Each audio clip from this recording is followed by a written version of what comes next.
Is my phone by you? No, I think it's underneath you. Oh, it's right there. What's Yep. going on, Christian? What's up? How you gentlemen doing? We're good, Doing man. good, man. It's nice having you on our podcast, man. I really appreciate it. Yeah, thanks for having me. No, of course, man. Yeah, we were talking to the first Ink Master interview we had was with Kyle McKenzie. And since I know he was on the season that had a lot of you and Clean as like the two big people that season, it was like cool to hear some things about you and some things about like the drama of the house and things like that. Yeah. So what we usually do is we do like the intro, we play like a quick like music snippet, and then we go into the podcast. So Sure. okay, so we're gonna do like a countdown, and I'll just do the intro and then play that sound. Yeah, no worries. So in 3, 2, 1. So this episode we have two-time runner-up on Ink Master. He's a black and gray specialist, tattoo artist, Christian Buckingham. Woo! I gotta give you those claps, man. Appreciate it, man. You wanna play this music? Yeah, thing, so or- this is episode 13 of the QME podcast. You got your host, Mo. already. I'm about to hit that intro music, so stay tuned for more.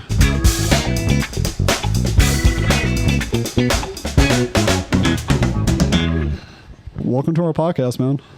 So first Yeah. thing, how are you? So we wanted to say, how long you been tattooing for? I think I'm just over 20 years right now. 20 years. Yeah, that's actually pretty dope, man. Yeah. So what were your dreams and aspirations before you were a tattoo artist? Because I know you're an older guy, so you got into tattooing, later in life. Yeah, I didn't even start my apprenticeship till I was 31. So, yeah, but originally, I mean, I was like every other kid. I had a bunch of different dreams and stuff. Originally, I wanted to be a pro tennis player when I was young. Holy shit.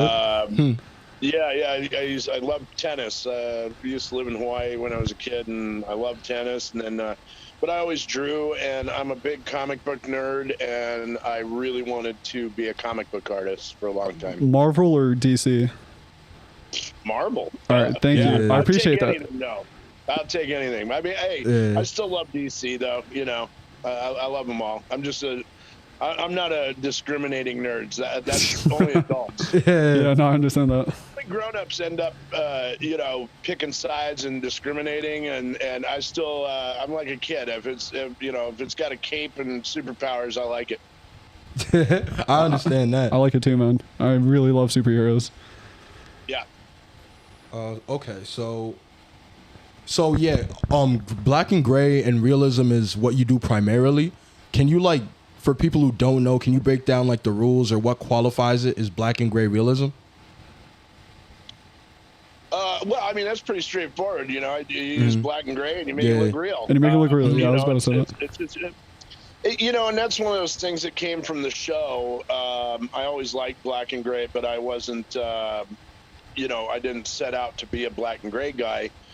I just, when I originally went on the show for season 7, I was always a very strategic thinker, and I was a big fan of Survivor. I've seen every season of it. And I just thought, well, Ink Master is like Survivor with tattoos. So Yeah. I thought, I was going to have these strategies going in, and I thought, well, okay, cool. I'm going to take all the color out of my social media, and then everybody will think like, oh, this guy can only do black and gray, which, kind of worked because like at the end, they gave me American Traditional for my finale assignment, and I came up on American Traditional. I love that shit. So I remember when you did that. That was I a didn't really have any cool. problem with that. Yeah, I remember when you did that piece on during the finals. That whole back piece you did was fucking phenomenal, man. Like I fucking loved it. Like all that shit. You cleaned thank everybody. It was fucking insane. Yeah, I love that tattoo. That's Yeah. still one of my favorites. So you were on 3 seasons. Like season 7 was the one where it was yourself. Season 9 was like it was for your shop, so it was 2 people. And then 11 you were like a coach, a team leader. Do you out of those 3 experiences, what was like the most interesting one for you to be on? I mean, they were all very different. Season 7 was I think your season is usually your first season. Yeah. I really liked that, but I was very naive at the time and didn't know the ins and outs of television or social media or what would happen or what would the aftermath would be. I didn't know what editing was like, none of that. Season 9 was my least favorite. I didn't really enjoy that season. I've never rewatched it. I didn't really have a lot of fun on it. I wasn't. I didn't like the team aspect, and you know, there's a lot of cool people on the cast, but it wasn't really my crowd. Yeah, I was gonna say, because when you were on the first season, like the first time you were on there, it seemed like you were having so much fun, and you like looked like you were having a I had a blast. blast, yeah. Yeah. Season 7 was great. Probably my best memories. You know, I mean, it was just a really, really cool time, and it was a life changer. And then, but I would say the most fun I had. No, the most fun was probably season 7, but I really enjoyed season 11, and I met some very significant people that are, you know, lifelong friends, and you know, it was great being on there with Clean. He's a really good friend. I have a tremendous amount of respect for the guy. And it was cool being a coach because, you know, you can't get sent home, so we could get away with doing all kinds of shit. Yeah. But like, Yeah. I watched. We had a lot of fun. Yeah, that's cool though. Yeah, talking about Clean, like, yeah, we knew. We saw an interview that Clean had with someone else where he was saying, yeah, you gotta, you know, kind of make your personality match like the show so that you can get more airtime. You can, because it's still a show at the end of the day, so you still have to, you know, do what they want for TV. And like you said, like you had to kind of make yourself seem like you only did black and gray when you can do like Almost anything. yeah, Yeah. exactly. Yeah, you know, and it's a weird thing because, I mean, you have to be a proficient tattooer to do well on the show, but, you know, very rarely does the best tattooer actually win. And, you know, you see great, I mean, you know, Carlos Rojas went home like episode 3, and the guy's a, you know, world-renowned tattooer. So the show isn't really, I don't think it's really a very fair gauge of actual skill set. It's a very different thing. It's why people like me and Clean are good out there, because we're street shop tattooers that have to do everything. We had to tattoo fast when we were, you know, coming up and stuff. But that doesn't mean that we're necessarily better than guys that, you know, didn't make it mid-season. They're incredible tattooers. Yeah, of course. That did well. You know, but I learned very early on that, yeah, you're right. It's about airtime. You know, somebody told me on season 7 that you don't have to win. You just have to be remembered. You know, and whether they love you or hate you, Yeah, as that's long as they remember you. yeah, that's kind of sad. I mean, just to remember you, like they don't look at it like just for your artwork. They're just like, you know, you just got to make an impression for the people, and then whatever goes Yeah, goes. I get, you know, I have a little thing I do all the time, and it's kind of funny. I'll, you know, I try and kind of convey that, especially to people who are new to the show and stuff. And I can ask a huge fan, you know, somebody's like, oh, I'm your biggest fan. Say, okay, name 5 tattoos I did on the show that weren't finale pieces. And they don't remember your tattoos. They just remember you. Yeah. But yeah, there's a lot of stuff with that. So in terms, you were on it 3 times, so it must have been, you know, good. What can you say, like, for your career wise, did it do, like, before and then after being on it, like after it aired? You know, obviously there's no such thing as bad publicity. Yeah. True. It completely changed my career and the direction that it took. You know, I had a very good career before Ink Master, and I worked with some very reputable tattooers and at some high-end shops. And I, you know, my old partner Vic Vivid from Basilica, who's one of the greatest tattooers I've ever been around. You know, he was a little surprised that I was doing it, and he's like, "Man, you don't need TV. You know, why don't you, you know, just do it the way we're doing it, man, and do it through great tattoos." And, you know, to be quite honest, I told him at the time, I said, you know, I'm not 22 years old anymore, and some of these kids coming up are so good now that I think it's foolish not to do something that's going to keep you relevant. You know, at 51 years old, I mean, you had to show them what's up. much, you know, time and room to get better. And there are kids out there right now that are 25, 30 years old that are better than I'll ever be. And I'm okay with that, you know. You know, but television was a great avenue for me to, you know, get my work out there. And, it was a massive influx to my career. Absolutely. I mean, I go to Europe and people recognize me on the street. It's crazy. That's insane. Yeah, that's pretty cool. Yeah. Yeah. And yeah, a lot of people, you know, be obsessed with these kinds of shows. We watch them a bunch of times, so you're always in people's face in some like capacity.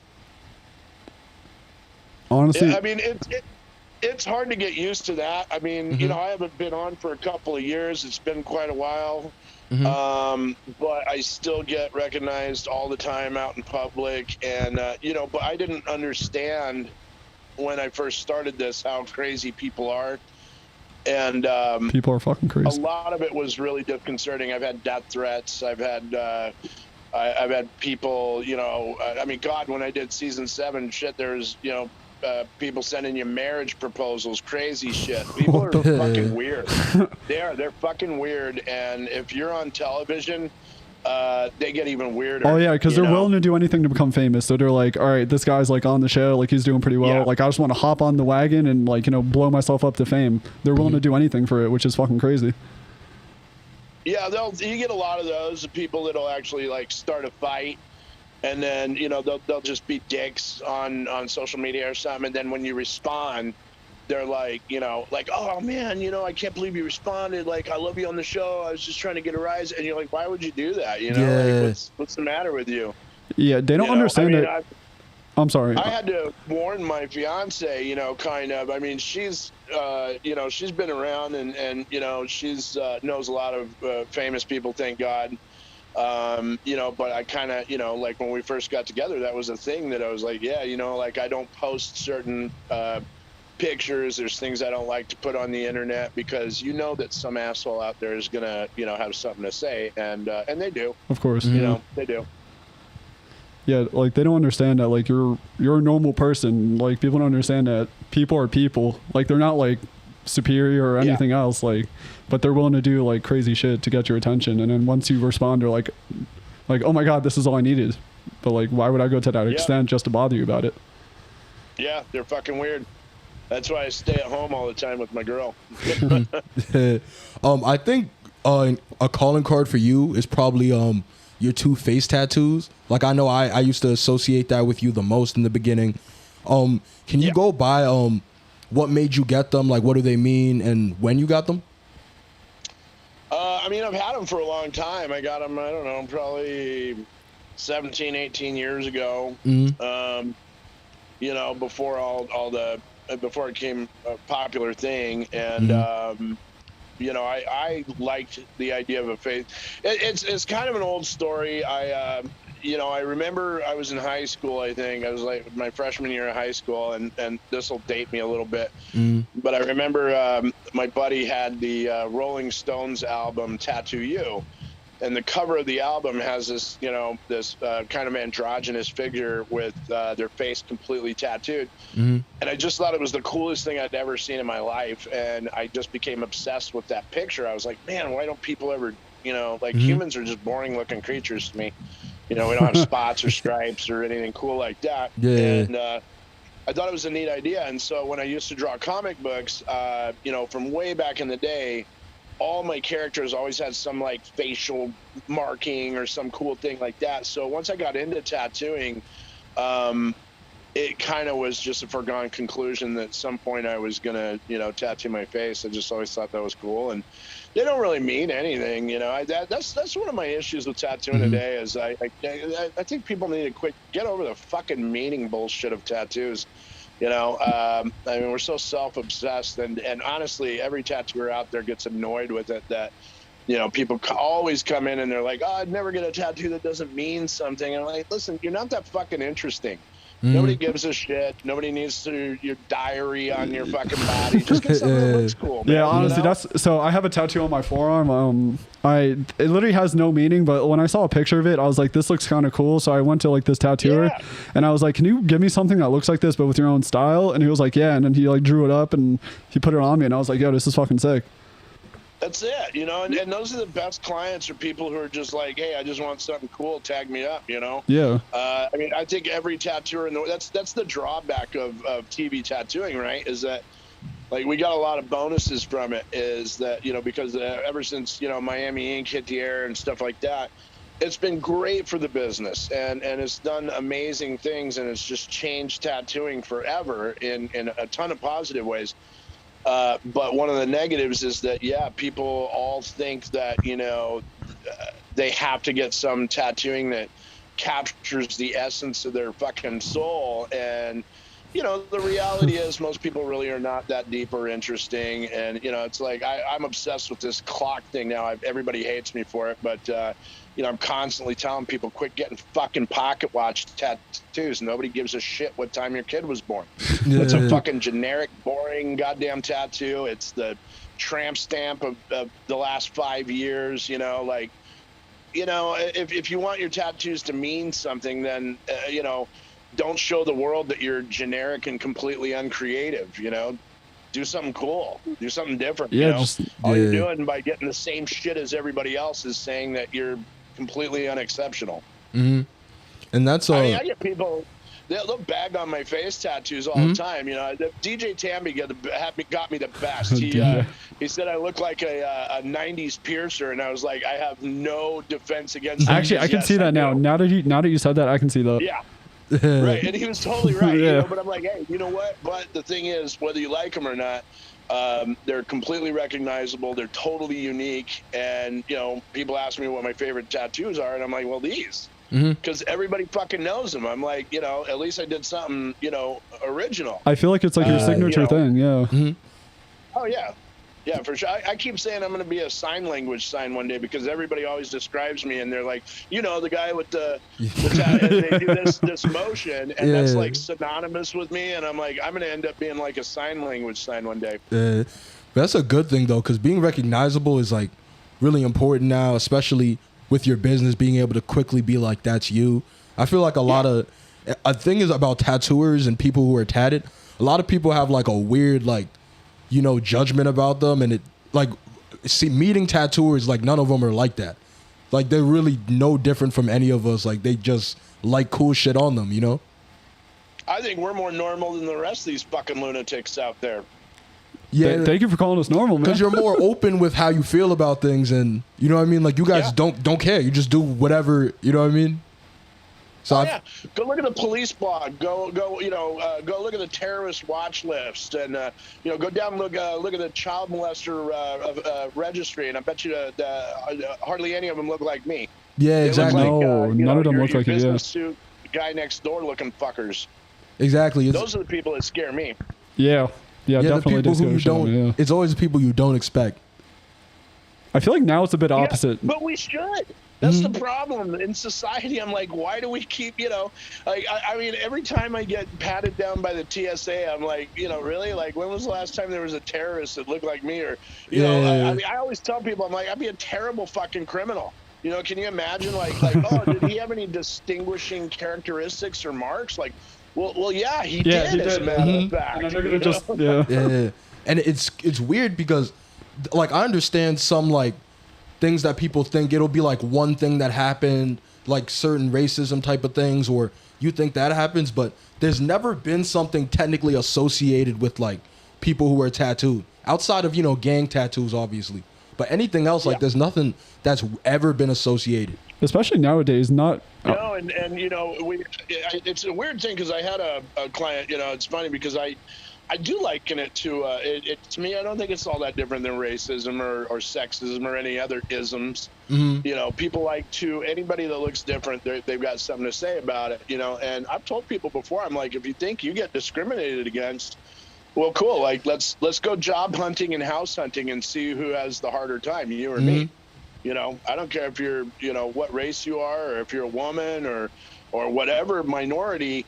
Like, I mean, I've had people refuse to rent houses to me. I had a guy refuse to sell me a building once that I had the money to buy. Mm-hmm. And it's where a damn am I shame. going to get a job?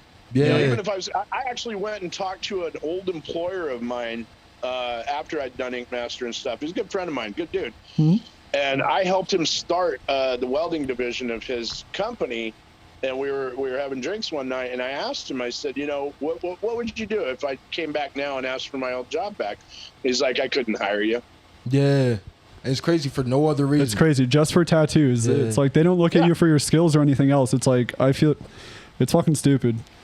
Like I know my mom. That's one of the reasons I wanted facial tattoos, though, is because I've always been, kind of anti-establishment, and I really felt like with facial tattoos, that was a way of kind of a self-commitment in that, like, I've got to find my own way in this world and do it by my rules because society just won't let me anymore. So it's kind of because we all tend to self-sabotage. I see that a lot in people that they want to do something in life, but they're too chicken shit and they're too afraid, of bucking the system. And so, most people, it's a world of pipe dreams. I mean, how many people have you heard that are like, oh, one day I'm going to, take a cross country trip and they say these things to themselves to feel better through the day because they know damn well they're going to sit in that same shit job and, do what they're told for the rest of their life. And I didn't want to do that. Mm-hmm. But it was lucky that it ended up working out so good for you. Like a lot of times now it's people want to be in like blue collar, but a lot of people are starting to get out of that, start making businesses, do a lot of more, because that's more stuff where you get to do whatever you want. You're not as like restrictive with these lists of rules that every blue collar job has for people. Yeah. You kind of cut out. Sorry, I got some call. Probably one of those friggin' what is it? Your extended warranty. Oh, yeah, no worries, man. Yeah. Yeah, I understand. It's all good. Yeah.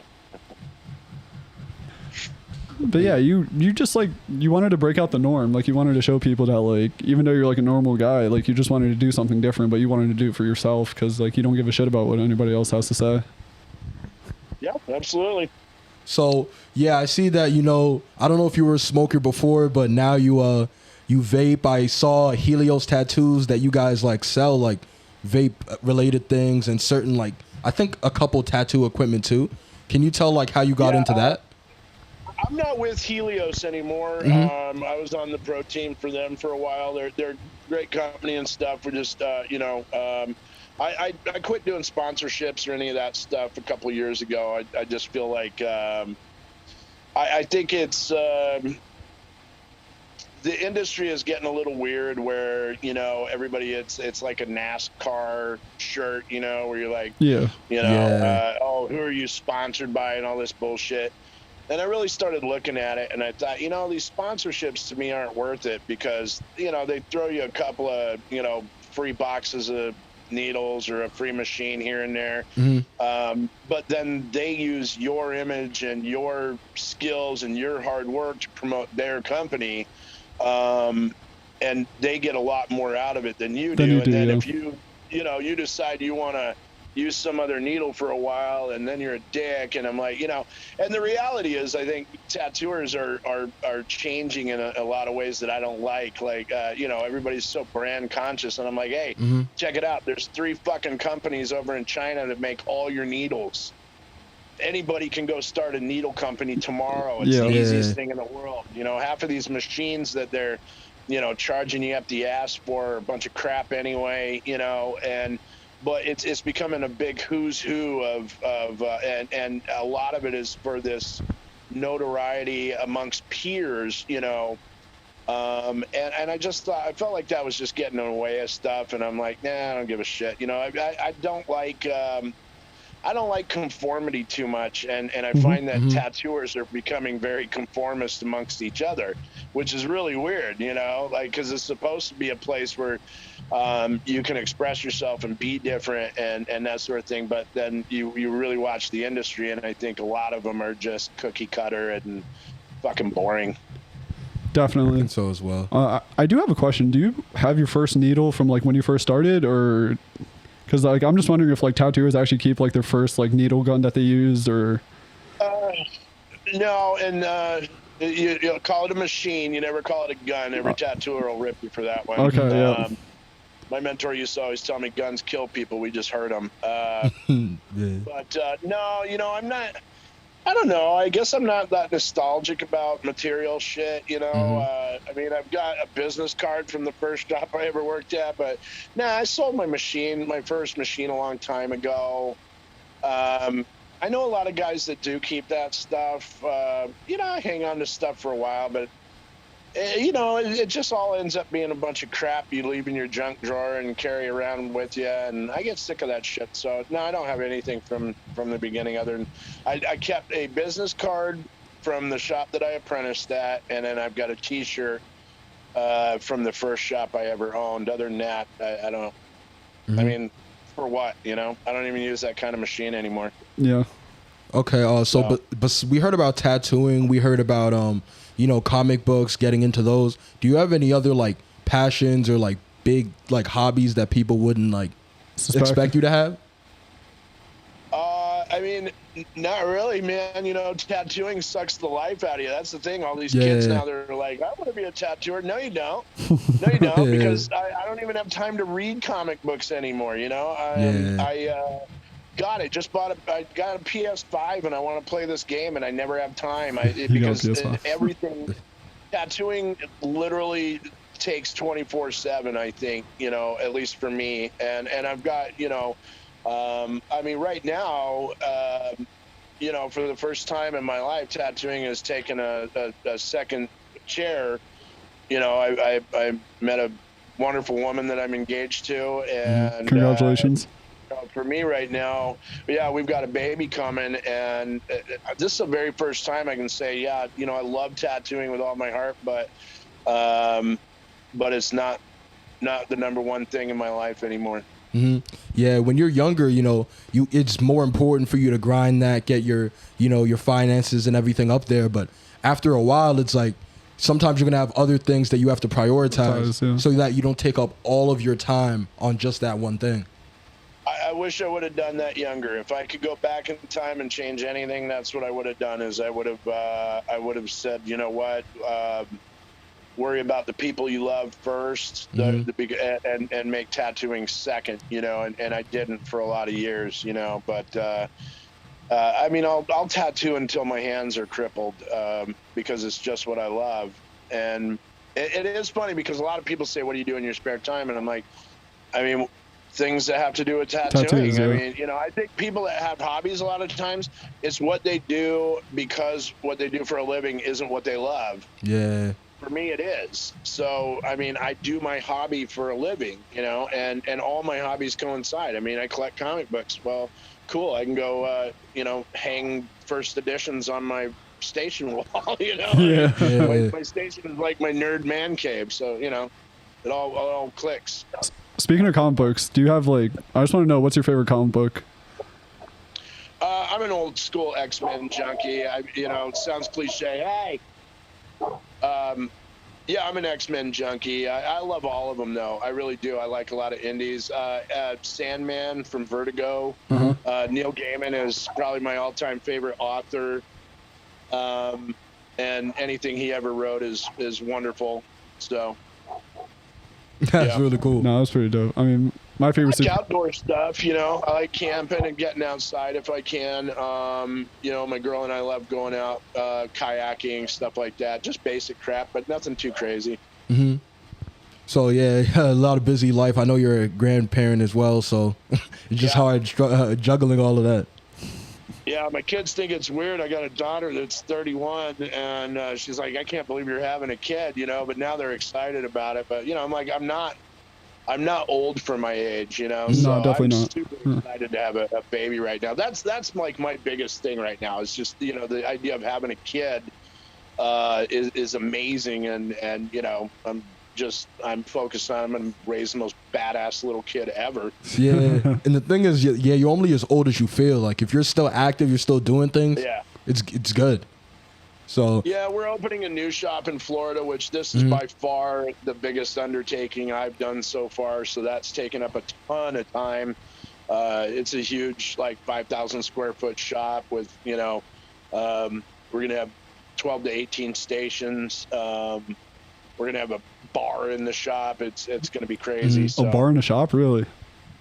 Yeah, that's we're not doing that this year. That's slated for our first year anniversary. We're getting a second floor addition done, and we're gonna actually have a bar in the shop, not for the clients. That's or fucking the sick. artists, yeah. Yeah, hey, but you know what? Hey, if you want to, if you're done with your tattoo and you want to go have a drink and hang out, that's fine too. Hmm. Or you know, because we, you know, the thing is, like, a lot of people come in with a spouse or a friend, Yeah. and they're sitting there for 5 or 6 hours while they're getting tattooed. Hmm. And we're in Kissimmee, right next to Old Town, so there's tons of stuff to do. And I'm like, well, hell, you know, why tell them to go next door to a bar when we can just have one upstairs and you know, let them go up and have a drink or two. It's not going to be the kind of bar where you know, sit and get shit hammered or something. Yeah, but if you wanna obviously, go yeah. and sit, you know, yeah. We intend to monitor it and make sure that, you know, number one, no artist will ever be drinking there. Hmm. And I don't want clients that are in the process of getting tattooed to be drinking either. But hey, if you're hanging out with, you know, your wife or something, you want to go watch a game for a little bit and have a beer, that's great. Yeah, I think the biggest comparison is like barbershops, hair salons. People go and they'll spend the whole day there. Like, it's really Yeah. easy to talk, come with someone, be there for 4 or 5 hours. So it's just like an easy Yeah. place to do that. Yeah, I like how you're making it like more of like a social experience for people. So like the people that are left out, they're all also included. So like you're giving them like a space to like not feel like they're just out there. Just Yeah, sitting around. absolutely. I mean, we've got a pool table in there, and we you know, have a couple of lounge areas for people, and we, you know, because to me, I've always thought, like, nowadays there's this kind of movement for a lot of tattooers that have these like very, you know, serious private studios, and hey, that's cool if that's you, but you know, I approach my shops as if I were a client, and I like a shop that has a vibe. It's hopping. There's music playing. I want to see what other people are doing. That's why we have open station plans. I think tattooing should be an experience, you know, all around, and not just the tattoo itself. Yeah, it's not just for I the want client people- themselves. Yeah. Yeah, I want people to walk out and be like, you know what, I had a great time at that shop. I love all the people. We were laughing, had a good, you know, a good experience, and I think that makes the tattoo more memorable as well. I fuck with that a lot. I do. So yeah, another tattoo thing. Do you have any favorite subjects to tattoo, or is it really just whatever your mind goes that day? Yeah, man, I like the human figure. I've always liked, you know, female faces and stuff. I had some guy on Instagram was giving me shit because I did something on the show, and he's like, "Oh, another chick face from Christian, big surprise." I'm like, "Yeah," because I'm like, "Wow, big shock," you know, like pretty women are fun to draw, you know. I don't It's know. like, Yeah, it's like they have issues but with I what you like want to do. anything.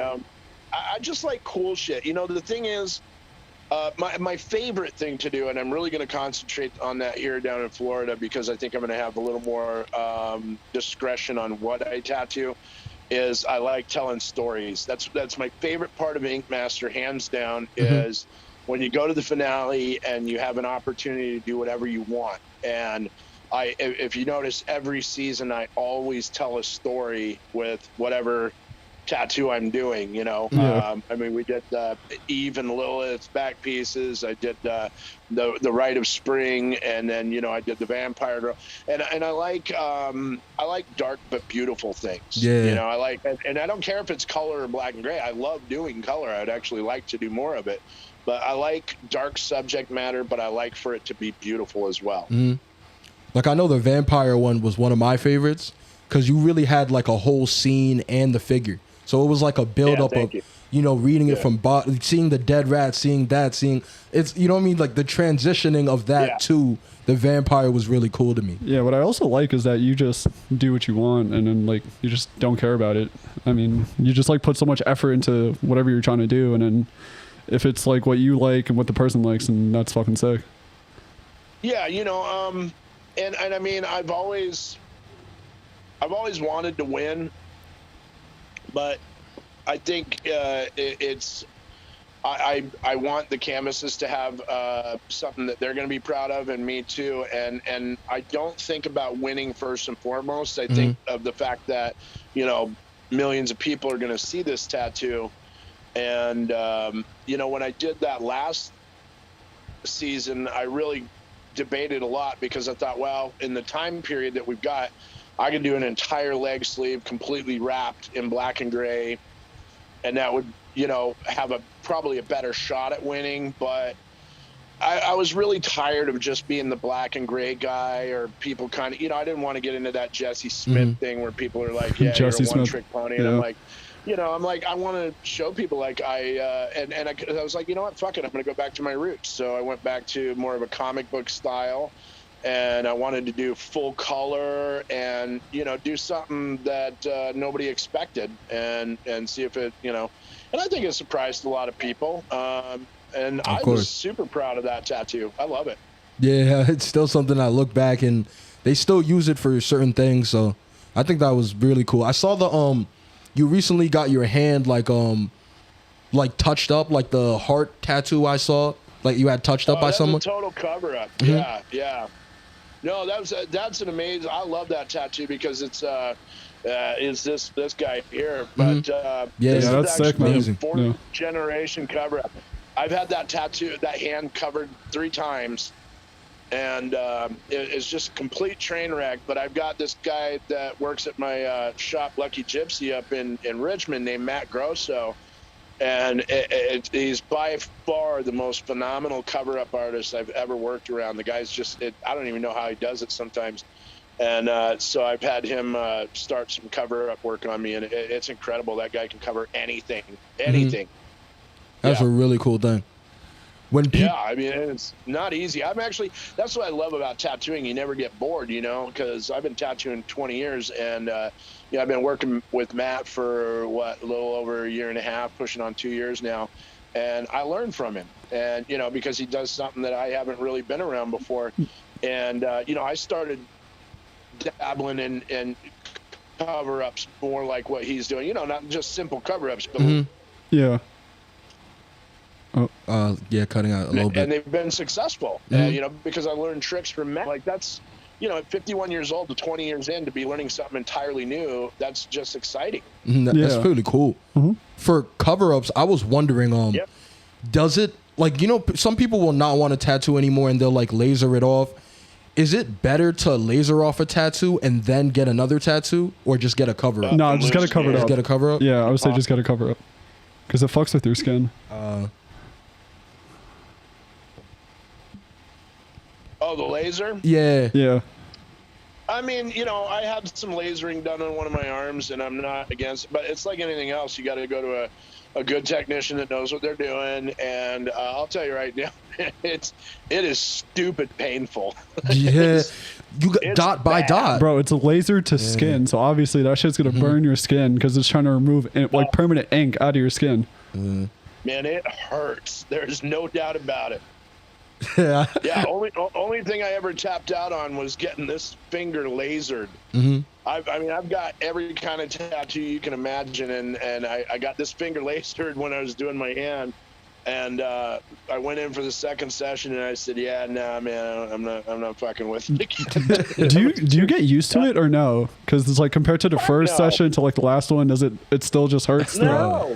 No? I think it gets worse. and it's so many. Like, people go for months. And I don't know, man. The tattoos are just, I don't know if everybody's got their opinion. A lot of people think they get worse as it goes on or whatever, but I think it's a mood thing. Like, there's times, I just got my back worked on, and I fell asleep on the second session, but the first session I felt like he was cutting my skin off with a scalpel. So, I've dozed off on a couple of tattoos, and then there's ones where I'm like, I feel like I'm going to die. Mm-hmm. So I think sometimes it's just, I don't know, it's the stars align, time of day, whatever. There just isn't any real answer to this shit. People always ask, what's the most painful play? Whatever one you're getting today, man. Yeah. It doesn't matter. It doesn't matter like what the location is. It's just going to fucking hurt you. Yeah, and I'll tell everybody, it's not the ribs. I'm so sick of hearing how bad the ribs are. There's way worse than that. Mm-hmm. So, in terms of touch-ups, any of your stuff, do you touch up like every now and again, or do they not really need like the ones you have? The ones on me? Yeah. Like, do you touch up your tattoos like pretty often, or not really? No. No, man, my tattoos suck. I got a bunch of shit on me from back in the I got my first tattoo in 1984, man. My old most of my tattoos suck. The ones that I like, like my legs are good work. But no, I go, I mean, if it's a good artist, I mean, they should last. And, I'm like the worst client. I do everything I tell my clients not to do, no, I'd never touch anything up. And, I'm the worst at picking scabs and, Yeah. I'm a terrible client. I do have a question. Is your body like completely covered up? Do you have like free space where you have like still room to put more ink on yourself? Yeah. There's always free space. I mean, I've got stuff in every area, but there's always blank spots, and I have a lot though. Mm-hmm. Yeah, I saw some of them, but still more to get done if that ends up being the future. So the shop that you're opening in Florida, I saw that it was like a joint like project. So can you talk about like how you got to like I don't know if you wanted it in Florida in the beginning or if you were discussing, but how did you get to like a joint shop instead of like your own again? So I've been doing guest spots at Fallen Heroes in Colorado for a few years now, and the owners, David and Brenda Brown, are real good friends of mine. Just two of the nicest people I've ever met. Mm-hmm. And David is ex-military, and he is just really passionate about helping communities, helping first responders, people that do good in the world, and he's just like on this mission to do good stuff in the world. And I mean, I'm a little rough around the edges compared to him, but I do try and do a lot to help people that I think deserve it, and I've always really appreciated their approach. So when Melinda and I decided we wanted to move to Florida, I talked to the Browns because we had sort of joked about opening a shop together for a while. Mm-hmm. And the timing was right. And, we debated at first, do we want to call it something different? Do we want it Lucky Gypsy or Fallen Heroes? And I just told him, I said, I think we should go with Fallen Heroes because they already have they've got like a 32 station shop or something. They have this huge infrastructure. That's a lot. They work with nationwide charities and all this stuff, and so a lot of what we plan to do is we're going to do a lot of good charity work and stuff and community work, and I think that's important because tattooers are lucky, man. We make really good money, and we're pretty blessed, and I think if you don't appreciate that and you don't do a little something to, give back, then you're just a shitbag. Mm-hmm. Mm-hmm. But yeah, I know that that's gonna open up in August. Was the month of August? Yeah. And we have a crazy grand opening. I've actually got to do this live feed tonight. We're gonna start announcing it, but we've got this 3-day event, August 13th, 14th, 15th, and we've got a bunch of Ink Master people that have very kindly agreed to come down and help with this whole thing. We're working with the M Foundation down here in Florida, which helps families, women, and children, specifically, suffering through cancer. Mm-hmm. Oh, you're muted. Yeah, I got muted for a bit. They're coming. We're going to actually do an event where you can actually pay, and you'll be able to participate in a flash challenge.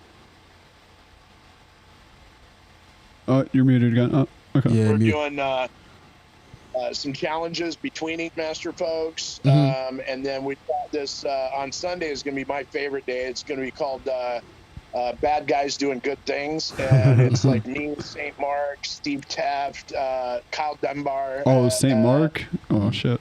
Yeah, St. Mark's coming down. And, that's fucking dope, yeah. Basically, you can pay us a small fee. It's going to be, I think, $5 or $10, and you come up and show us your tattoos, and we'll tell you how shitty they are.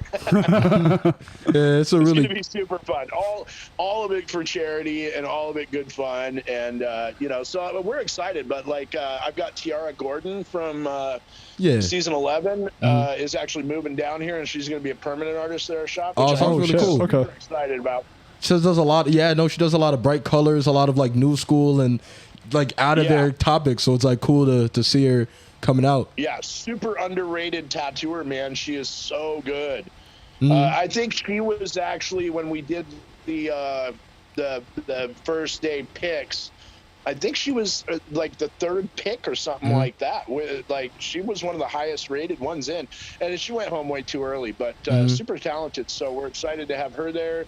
And we're working on some other people. I've got some names that aren't confirmed yet, but there's some big names, and I'm really hoping everybody can make it down. And we've got some other stuff that I'm not going to let out just yet, but it's going to be a pretty huge event. That's really cool. I know we're both from New Jersey, so I've been to Florida like a lot.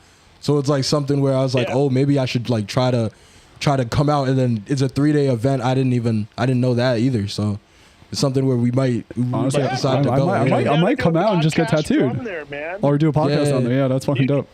You guys are welcome to. Honestly, there's going to be a lot of media and stuff. We've got Fox News here in Florida is going to be there. One of the big radio stations down here. But, you know, yeah, if you guys want to come down and do a podcast from the show, you can probably pick up interviews with some of the guys. You're more than welcome to. Holy shit, imagine having a booth. For something like this, it's all charity. And we're trying, I think last year, Fallen Heroes raised, I believe it was $57,000 for breast cancer, or I'm sorry, ovarian cancer research. And, you know, like the Browns know how to organize stuff like this, and they raise pretty big money. That's really good. Yeah. So we're going to try and hit some big numbers. So yeah, thanks. We'll definitely think about that and let you know if we end up coming up. If we do come, yeah, we'll 13th to the 15th. You know, if anyone wants to go up to Fallen Heroes Tattoo in Florida, it's gonna be a great opening. Gonna be so many events and stuff like that. Yeah, if you want to see Chris and all the big names out there, just like hit him up. He's a cool guy to talk to and everything. So yeah. Yep.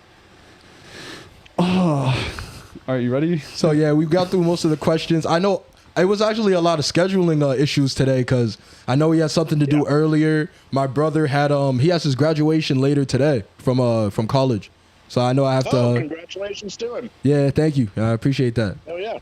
But yeah, it was great getting to talk to you today. I know, your schedule is really like tight, so I appreciate you guys being able to sit with us and get this interview in. It's a huge pleasure, man. Yeah, definitely. So we're gonna. You bet. It's a pleasure meeting you guys. Yeah, and hopefully we see you in August.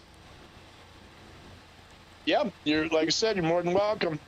So yeah, this has been your host Mo. Been already had Christian over here. This is Quit Making Excuses. Get on your grind. Right on, guys. See you, man. All right. Good talking. In the Peace out, air. man. Yeah. Thanks again. Have a good one. See you.